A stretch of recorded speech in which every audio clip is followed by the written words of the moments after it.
ॐ भूर्भुवस्सुः तत्सवितुर्वरेण्यं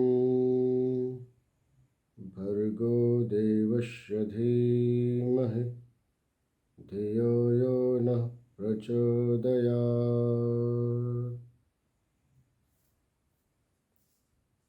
वेद के अर्थ पर हम सभी ने इससे पूर्व का जो वीडियो था उसमें चर्चा किया था कि वेद का अर्थ क्या है, वेद किस धातु से बना है। विद शब्द जो विद धातु में घय प्रत्यय लगाकर वेद शब्द बना है, जिसका अर्थ ज्ञान अथवा ज्ञान प्राप्ति का ग्रंथ या अलग अलग अर्थ जो होते हैं, उन सभी अर्थों पर हम सभी ने अपना चिंतन प्रकट किया था। आज हम यह जानने का प्रयत्न करेंगे कि वेद की क्या परिभाषा है। विविध आचार्यों द्वारा या विविध विद्वानों द्वारा वेद शब्द की जो परिभाषाएं दी गई हैं, उन परिभाषाओं पर क्रमशः हम चर्चा करेंगे कि वेद की क्या परिभाषा है।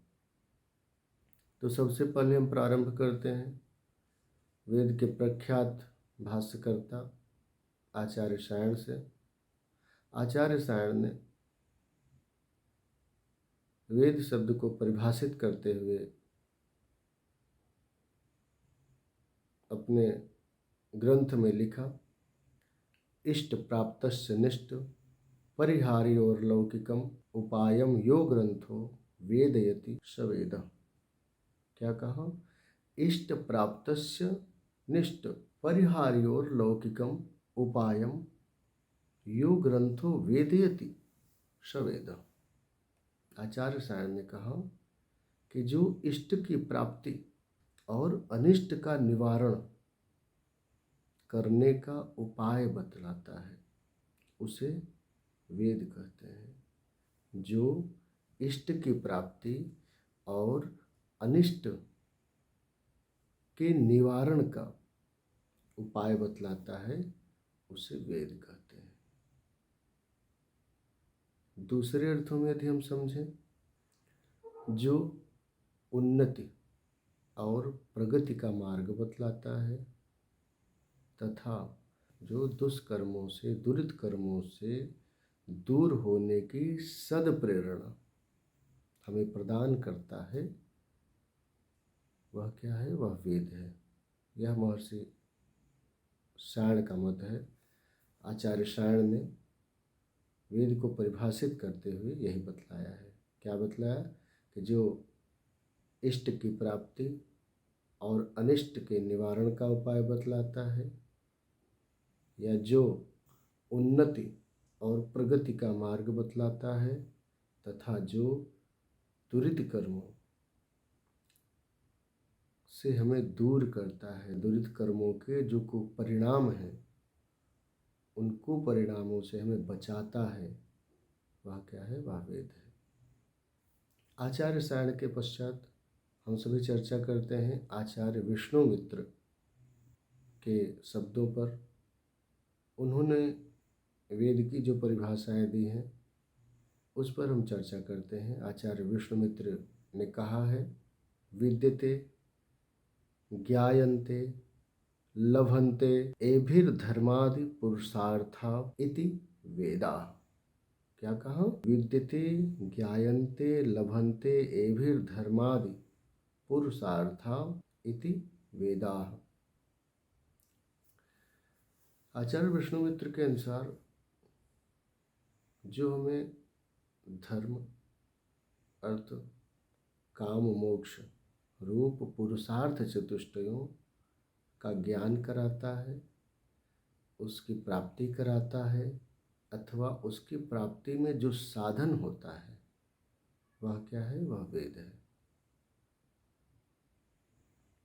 यदि हम महर्षि दयानंद के वचनों पर परिचर्चा करें, महर्षि दयानंद सरस्वती जिन्होंने एक उत्तम वेद भाष्य लिखा है, उन्होंने वेद शब्द पर अपने ऋग्वेदादि भाष्य भूमिका में जो वेद की परिभाषा दी है वह इस प्रकार है। विदन्ति, जानन्ति, विद्यन्ते, भवन्ति, विन्ते, विचारयति, विन्दन्ते, लभन्ते, सर्वे मनु याः सद्विद्यां वा तथा विद्वांसश्च भवन्ति ते वेदाः। उनके अनुसार जिससे मनुष्य सद्विद्या जानते हैं, विचार करते हैं और विद्वान होते हैं। क्या कहा महर्षि दयानंद सरस्वती ने? जिससे मनुष्य सद्विद्या जानते हैं, विचार करते हैं अथवा विद्वान होते हैं, या जो हमें सद्विद्या की ओर प्रेरित करते हैं वह वेद है, या उस ग्रंथ को वेद कहते हैं। किस ग्रंथ को कहते हैं, किसे वेद कहते हैं? कहा कि जिससे मनुष्य सद्विद्या की प्राप्ति करता है, विचार करता है, या जो हमें सद्विद्या की ओर प्रेरित करते हैं, ज्ञान की ओर प्रेरित करते हैं।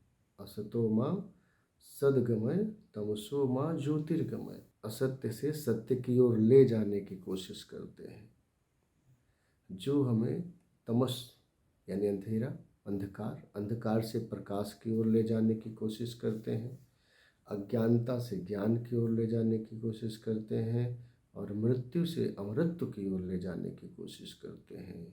वे क्या है? वही वेद है।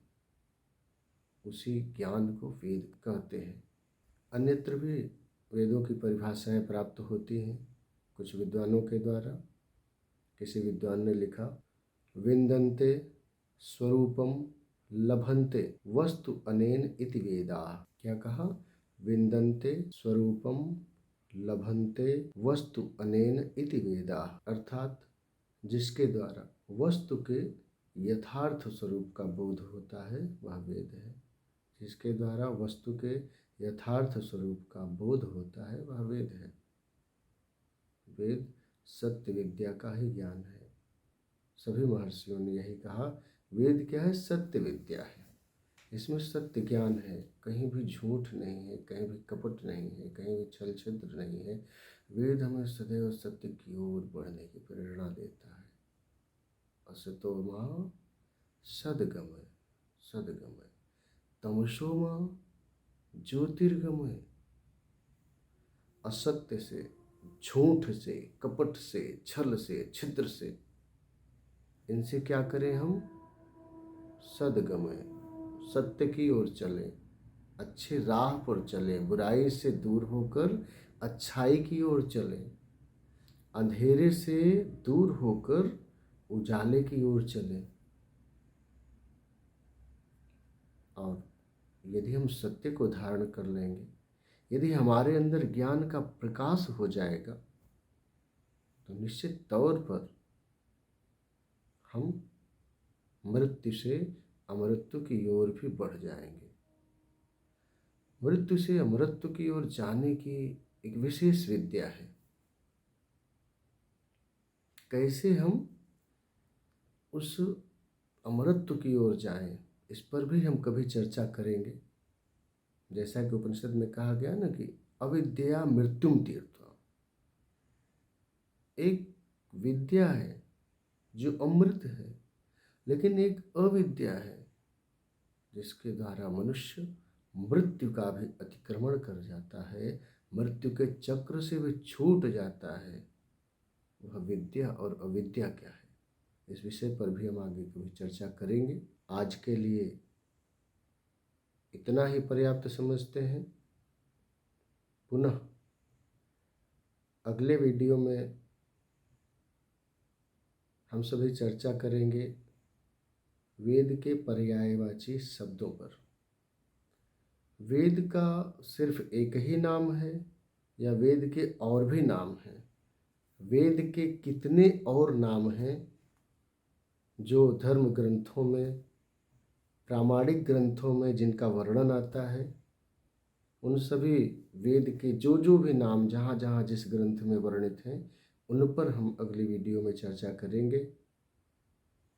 ज्ञान के इस अथाह सागर में गोते लगाने के लिए, मेरा साथ देने के लिए आप सभी ज्ञान प्रेमियों को, ज्ञान पिपासुओं को सादर नमन करता हूँ और आशा करता हूँ कि यह वीडियो आप सभी को पसंद आया होगा और निरंतर अध्यात्म की यह धारा प्रवाहित होते रहे, इसी अभिलाषा के साथ, इसी शुभेच्छा के साथ आप सभी से विदा लेता हूँ। अगली वीडियो में हम पुनः एक नए विषय पर चर्चा करेंगे और विशेष रूप से इस चैनल अध्यात्म प्रवाह को लाइक, शेयर और सब्सक्राइब करना न भूलेंगे। अब स्वयं भी लाइक करें, स्वयं भी सब्सक्राइब करें। यदि अच्छा लगता है तो अपने इष्ट मित्रों को भी शेयर करें, जिससे कि ज्ञान की धारा निरंतर सतत प्रवाहमान रहे और एक की जिज्ञासा अनेकों के समाधान का साधन बनती रहे। नमो नमः।